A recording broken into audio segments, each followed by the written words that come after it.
Alright, ladies and gentlemen, here we are. Dawn of War 2 Retribution Codex Edition mod. And I'm quite excited for this, as you can probably tell, because there's blooming Necrons in it. How cool is that? This mod, apparently, from what I understand, I've done a bit of reading on it, and it's been out for a little while, but they've recently had an addition, or an update to it, and they've got blooming Necrons and Tau as well in it. I was thinking of doing just a play around and show you what the game looks like from the Necron perspective, but playing and talking about them at the same time is really, really hard. So I thought I'd play against a computer, we could see what's going on, and I can explain what's happening while we go about our business. So we start off with the Necron Overlord, which is just a really tanky individual, 3,100 health, compared to the Kalstaneshi Lord's 1,150 health. It's an absolute beast. Also an incredibly long-ranged firepower ability. Now, one of the key features of the Necrons is that they've got the Builder Scabs here, but they're the only things that can cap and decap things like power nodes and strategic points. Oh, before we talk about that, let's just watch this wonderful charge from the attack Scabs going towards the cultists. Get him! Go on! Eat him alive. Nice. So, Necrons are very power reliant in not only the early game but the late game. So capturing these power nodes and stuff is really, really important. And like I say, only the Builder Scabs can cap and decap stuff, so they're quite restricted in their ability to harass and harry all these points like this. Like, I could take all these guys, go all the way over here, kill all this stuff, but then not be able to capture it without the Builder Scabs. So something you've got to take into consideration. And a lot of their units, like say for example Necron Warriors, they cost about 600 of that, and about 50 of blue, so like, you're more or less reliant on your Necron Overlord and your Scarabs in the very early game. You can get some Wraiths, which are about maybe 5 power, which I assume is what you'd probably do in a PvP scenario. But hey-oh, that is the way forward. We will be seeing the vast majority of the Necron roster in this little game here, but I'm still learning how to figure out how to play the game. Normally, in a game like this, I'd be able to watch other people play and then basically copy and paste their build order. And look at this, my micro isn't great. I've completely forgot that these guys were chasing after the Celestial Lord. These are on hard as well. I tried to do this on normal, but the normal was too easy and hard was too hard, so I had to, adapt, improvise, and overcome. So I've got our plasma generators, or power generators in this case, very much similar to the models that you would get in Dawn of War 1. Very sexy looking things, I do have to say. So Necron Lord, he's got a load of ability. Well, he comes out of the bat with a ability to teleport. He can also phase shift, which, much like in Dawn of War 1, he can phase shift in and out of existence, meaning that he can avoid taking any form of damage. Where's he gone now? He's just teleported somewhere over here to blast these people in the chops. He's also got a bunch of other things he can be upgraded with, so like later on he can get a War Scythe, he can get a Resurrection Orb, which we'll see the Resurrection Orb working on later on in the game, and you'll be very surprised with how it works. I quite like how it goes about, the way it does things. Celestial Lord just like slicing down a passing Builder Scab as they go by. Another thing as well for the Necrons, that they don't have a retreat button. What they do is that they have like a teleport button, so they can teleport back to a Necron structure. So whether that's a plasma generator or whether that is home, that's what they do. So they're quite restricted in their movements, I would have to say. You've got to be very, very careful. And they're also quite slow as well. Like, look at these Necron. Oh, let's have a gander at these. So in the Army Painter, you can actually change the colour of the green Gorse rifle-y bit. Won't change the colour of the actual fire coming out, but it just looks cool anyway. I should have really gone for like something like blue or red, but I went for green because I'm a basic bitch. That's how I roll. But yeah, these guys, very, very tanky. 2,500 health compared to a Tactical Marines, 2,100 health, so a little bit more tanky than these boys. They've also got an incredible range as well when we see them firing at things. But I think I'll just put them in here for a little bit just to protect my power nerd, as I realised I actually need significantly more power than just these three over here. So I'm not sure how the Necrons feel from like the perspective of maybe someone who's very familiar with Dawn of War 2. If you're a long-time fan of the channel, or even if you just have a cursory glance of my video category, I'm more or less a Dawn of War 1 guy myself. So comparing and contrasting to how this faction will feel in the grand scheme of things towards the vanilla Dawn of War 2 kind of experience, I'm not sure, but it certainly is interesting. It certainly makes you have to think about how you move your army around a slightly different way than normal. Who are you? Oh, you're Necron Warriors. You've just moved up a little bit. Still no enemies to fight. Necron Lord over here, very tanky, but still against all this Chaos stuff, is going to struggle a little bit, so he will waddle his way down, activating his phase shifting. Necron Warriors teleporting down here. Look at that Gauss effect. Beautiful stuff. Turning that guy into floor lasagna as they retreat back over onto their side. We're going to go for our tier 2 now. Now, tier 2, or tiering up, shall we say, for the Necrons, you've got to use power and your red money, which you gain from killing things. So you can use your rec all day long. And the attack scarabs, I think, are about 30 requisitions. So you can actually just spam them out quite liberally, which I should have really probably done earlier on. That's probably why we've got so many Chaos Space Marines running around the map, just murdering everything. My poor power node over here, not going to see the light of day for much longer. It will be destroyed and probably also capped as well. But we've managed to move our Build Scarabs over here and capture some requisition points as well, which is quite fancy and dancy. So if you'll also notice, we've also got a Chaos Lord of Slaanesh over here. So in this particular mod, there's different heroes for available for different factions.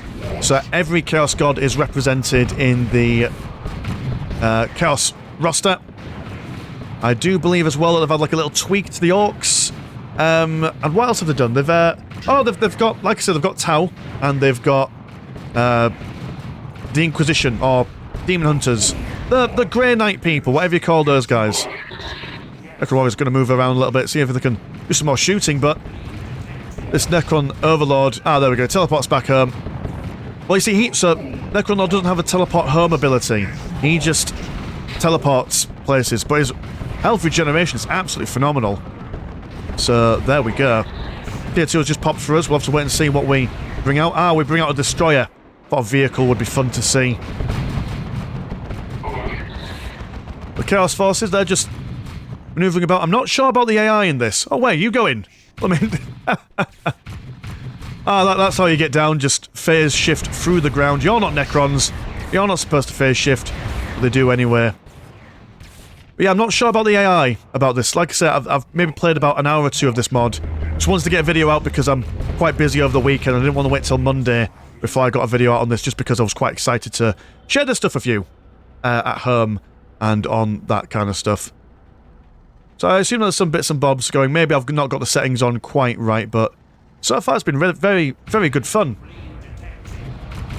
If you guys... I mean, I'm only planning to do a video for the Necrons, but if you guys want a video for the Tau, do let us know, and I will pop that in there in the future.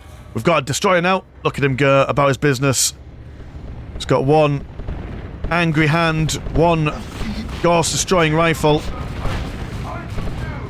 Gonna move in and just absolutely explodes anything he comes in contact with. Although I'm not sure what... Oh, he's gonna be chasing after that unit that I was firing at. But he's able to slap people around in close combat. Maybe not as efficiently as he would like, but he still gets to do it. But that's what the Destroyer lad does. Also have some Immortals on the field. So the ganders at these boys. Do like the sound effect of the Gauss rifles as well. Very accurate, high in damage. Just love seeing these models being brought to life in Dawn of War 2 with the engine. Sharp, defined models, I have to say. And lovely colour scheme on these. I just picked a random one, but very tasty to look at all the same. Necron Warriors over here. They've been taking a bit of damage. As you can see, the models, when they die, they kind of do like this Matrix-esque lying on the floor. One crouching on the floor as well, so multiple death poses for them, which is quite nice indeed. Necron Overlord, you haven't got your Resurrection Orb yet, so we don't need to worry about that. I don't want to miss it. I can't quite remember when I've put it in. But it is a-coming. Celestial Lord over here, taking a blast from the past right into the chops.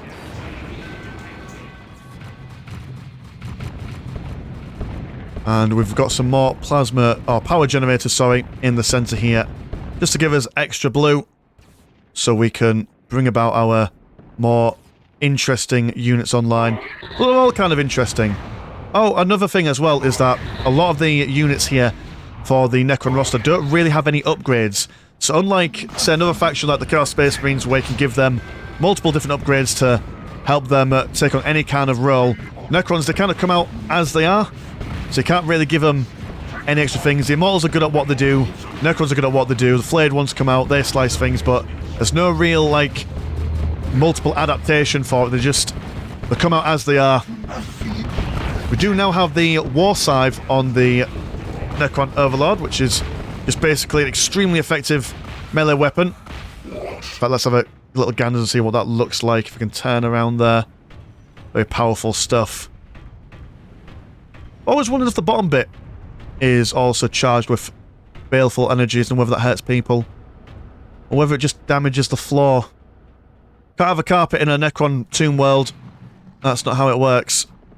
These warriors, they've been doing stuff, I imagine. Might just teleport home to regain their numbers, maybe. They're going to chase these guys away. Got some tactical Chaos Space Marines with their melter guns. Seeing if they can take care of my power nerd. Which is just not appreciated.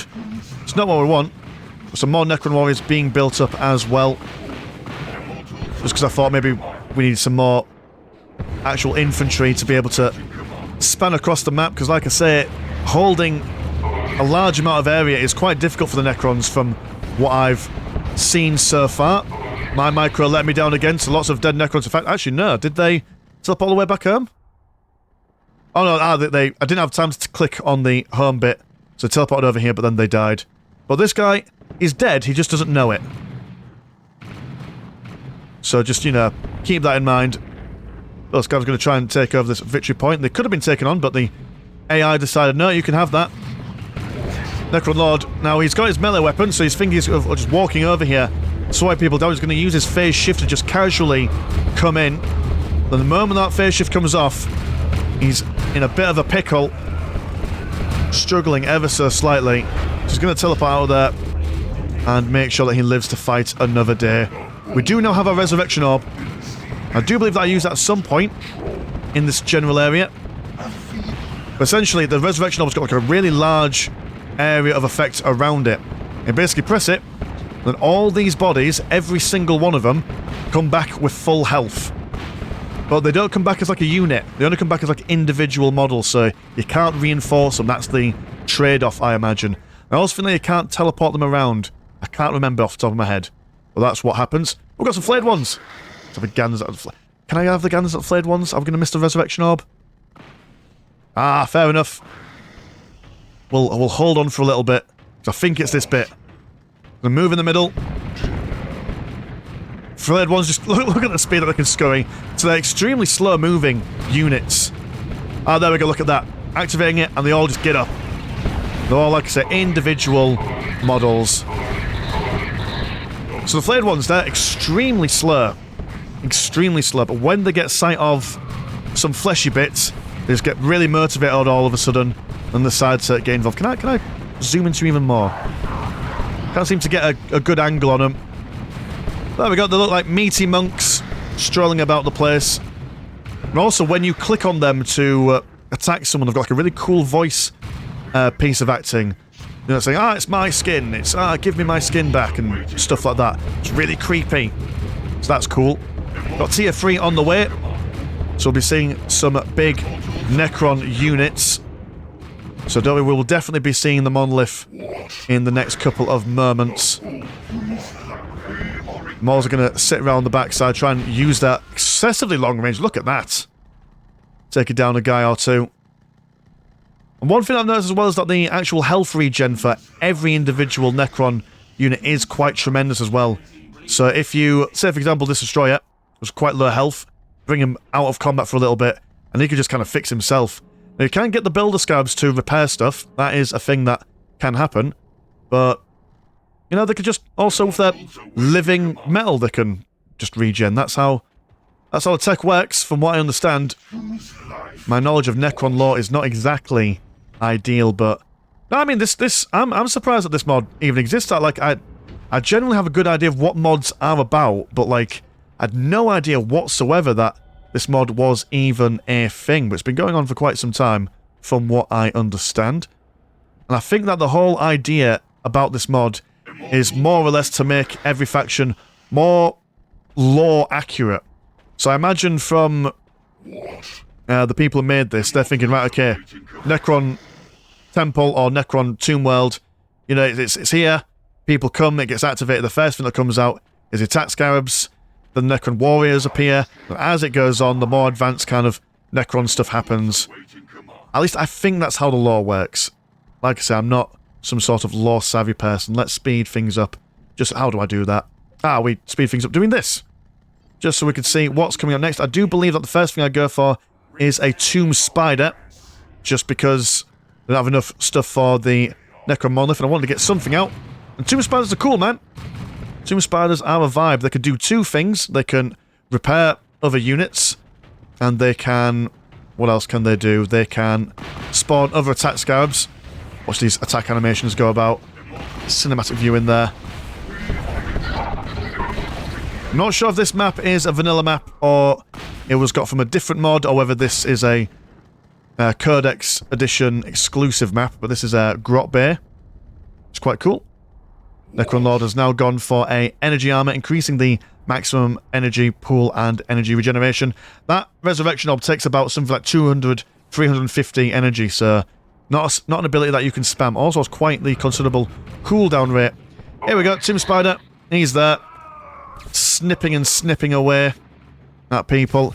Very much just almost identical to the model from Dawn of War 1, but like I say, much like the Immortals, a lot sharper around the corners. He's just kind of, like I say, he's chasing the ones that I gave him the attack animation to. He's going to come in, maybe snip away at some of these guys in the base, just for funsies. Giving them the old high five to the face. Yeah, man, really, really strong model usage here.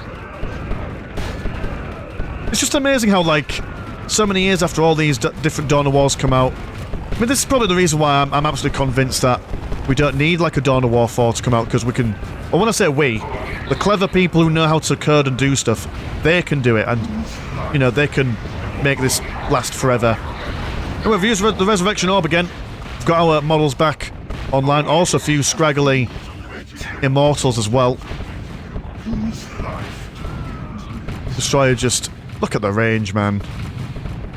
Insane in the membrane. Aspiring Sorcerer for the... oh, so this is another thing as well. They've taken away some of the other heroes for other factions, like the Sorcerer and I think the Plague Champion. Although there is still a Plague Chaos Lord, they've kind of like made them actual recruitable units, so you can have all of the heroes rather than just rely on one. Necron Monolith is now on the way, nearly cooked and ready to come out of the oven. Necron Monolith is super interesting in the sense that, unlike the... oh, what is it? The Monolith in Dawn of War 1, which basically acts like a builder unit that can float around and do damage. This guy basically, he... as he... I mean, look, and he's also quite quick as well. Quite a speedy boy compared to the previous iteration. But so what he can do is that he can summon other units on top of him as well, except that it costs him energy rather than resources, so once the Necron Monolith's out, it's incredibly useful, incredibly powerful model. As we saw there, still got the big zappy bit on the top, as well as all the little guns on the side. I've spawned some people, but they kind of spawn in the middle of him, so they need to kind of... you need to move the boys out before you can actually move the Monolith on their stuff. Got a Wraith. Let's have a look at the Wraith really quick. Very terrifying stuff. Alls can go in phase shift mode, just like the Necron Overlord. And we also have the Pariahs, which, if I can hashtag you... hold still! There we go, some boys there. Very fast at running. And they're just going to charge straight in and slice away at everyone. And this is generally it. This is how the match ends. I don't bother trying to win with victory points. I just decide to think, you know what, sod this. I'm going to come into the Chaos Temple and smash everything. The ability bar that you normally see when you're playing, there's like a bunch of different abilities you can do. Necrons have got like a... they can like deep strike some flayed ones. They've got a repairing thing. One thing that they have for like about 900 red money is that they can basically cast a map-wide resurrection orb, which we might see as we go on. And we also have a Nightbringer, which is what the Overlord can bring out with his essence of the Nightbringer, which I didn't quite get him out in time, but here he is, mid-slash of a bad man, and he just looks really, really cool, doesn't he? From what I can see. In fact, even the the green gas about him probably adds to the aesthetic. But cool, nice one. If you like this Necron feature and you want to see the Tau, then or the Grey Knights or whatever, just let us know in the comments. If not, I'll leave the links to the mods Discord as well as the mod DB page where you can download this stuff. It's got all the instructions in the download files. It's relatively easy to install, unless you're a dunce like me and install it in the wrong file, but you know, that's because I'm not a technical man. Yeah, cool. Anyway, mine's been Mr. Landshark. Pleasure as always, never short. I will see you in a bit. Peace.